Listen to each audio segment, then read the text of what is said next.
well, listen, let's take it there then. I have to ask you, Cat Williams. He recently pulled a Jaguar Wright and was just doing a lot of truth telling. Want to know what's interesting? Go ahead. It's Cat Williams that taught me how to be Jaguar Wright. Oh, wow. Okay. What was it about him that you kind of say, ooh? 10-10. He was my 30th birthday present. Almost 17 years ago. I'll never forget when he walked into the club and I was sitting at my table. It was my birthday party.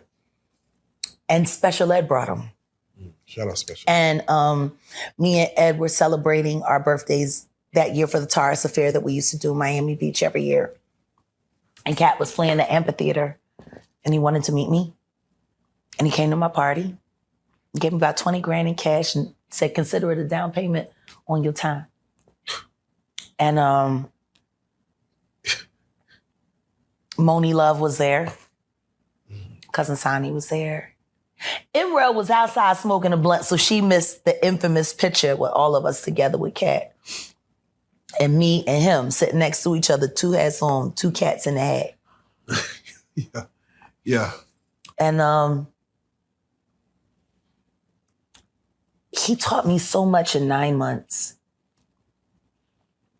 Walking away was hard, but it was when the Illuminati first started coming after him.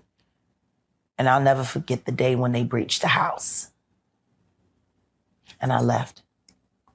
You know, back in that moment, Cat was still wearing Kevlar to bed. To bed. I would get in bed with him at night and he would have Kevlar on. Wow. In bed.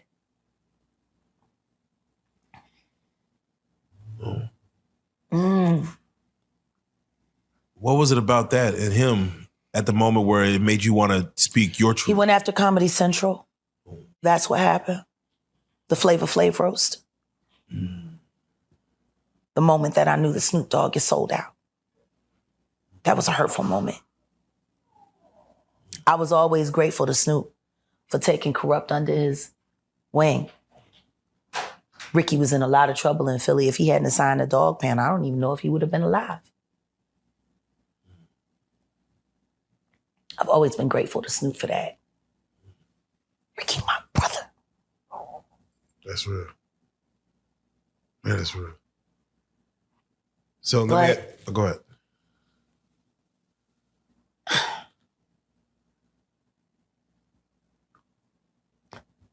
They wanted Cat to humiliate Flav. Like humiliate him. Like no holds barred. And they sent a bunch of coon nigga jokes. And I'll never forget watching Cat in the office downstairs at the house in Marina Del Rey. And he's sitting there looking at the fucking script and just shaking his head. And then the next thing you know, the phone rang and I'm standing there in the office in the doorway and I'm like, are you all right? And he picked up the phone and it was the fucking CEO of fucking Comedy Central. And I listened to him threaten to kill him. He said, I'm not doing this. You are not going to get a black man, a real black man, to agree to do this to another black man for Jewish dollars. It was a terrible day. And then that's when all the incidents started happening. Them sending people to the house. Them putting plants backstage at the shows. I mean, I was on tour with him for American Hustle. Right. I was on set for First Sunday. Right. He said he got arrested over 30 times. Yeah. No convictions. I'm getting close. Go ahead. Yo. But it's been about 30 for him. It's been 8 for me. Yes. He beat felony. I beat felony. You know, it was just terrible. And when I would think back to that moment, and then they called him the day before filming and asked him, was he going to be there? And he said no. And then the next thing you know, production went on later on that day and Snoop was already ready. And Snoop did everything that Comedy Central asked.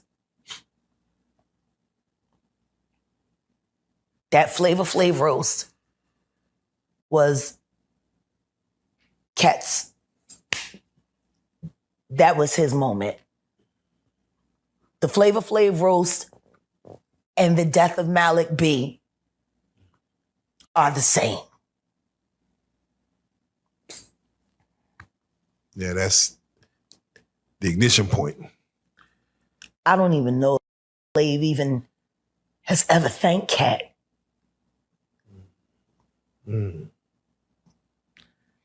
Because he put it all on the line for his respect. Snoop just slid right in.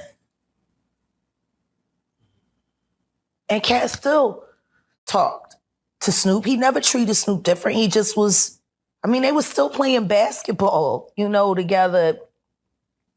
Like, I'll never forget when we was all in Atlanta, when we did the show in Atlanta, and we had got off the plane because we were, flying on his private plane at the time, and, checked into the Ritz-Carlton, and we went to the studio with DJ Drama, and we were writing. I was ghostwriting, because I was going to sign to Cat's label. I was going to be the first female art. Oh, yeah. Yeah. That was the day that T.I. roughed up Tiny in the studio, and everybody tried to pretend like it didn't happen except for me. Oh, wow. Real life.